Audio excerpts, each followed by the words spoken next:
अडवाणींची स्थिती पाहिल्यावर कैदेमधील शहाजहानची आठवण आल्याशिवाय राहत नाही. सामनाच्या रोखठोकमधून राऊतांच्या दाव्यानं वाद उफाळण्याची चिन्ह आहेत. सुषमा अंधारेंनी बाळासाहेबांसह ठाकरे कुटुंबावर टीका केलेली आहे. अनिल परब सुषमा अंधारेंवर का बोलत नाहीत, मनीषा कायंदेंचा हा सवाल आहे. तर राऊतांच्या टीकेकडे आम्ही लक्ष देत नाही असंही वक्तव्य. सर्वच जण विधानसभेमध्ये रोज भेटतात, आता मारामारी करायची का? आम्ही राजकारणात चतुर नाही आहोत. अजितदादा जयंत पाटील भेटीवर छगन भुजबळांचं वक्तव्य. सशक्त लोकशाहीमध्ये संवाद असला पाहिजे. जयंत पाटील अजित पवारांच्या भेटीवर सुप्रिया सुळे यांचं वक्तव्य. तर मागच्याच आठवड्यामध्ये मी अश्विनी वैष्णव यांची भेट घेतली. सुप्रिया सुळेंचं वक्तव्य. अजितदादा जयंत पाटलांमध्ये राजकीय चर्चा झाली असेल असं वाटत नाही. अजित पवार जयंत पाटलांच्या भेटीवर सुनील तटकरे यांचं वक्तव्य.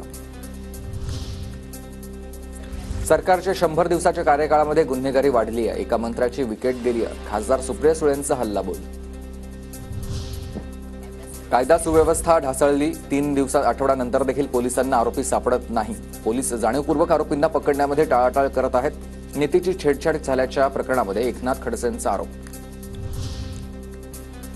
जयकुमार गोरे खंडणी प्रकरणामध्ये महिलेला सोमवारपर्यंत पोलीस कोठडी. आमच्या पक्षकारांना कुठलीही रक्कम स्वीकारलेली नाही.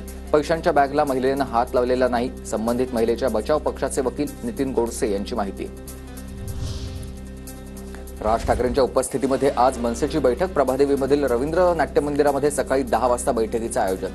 मनसेची केंद्रीय समिती, मुंबई अध्यक्ष तसेच बदललेली संघटनात्मक रचना जाहीर होण्याची शक्यता आहे.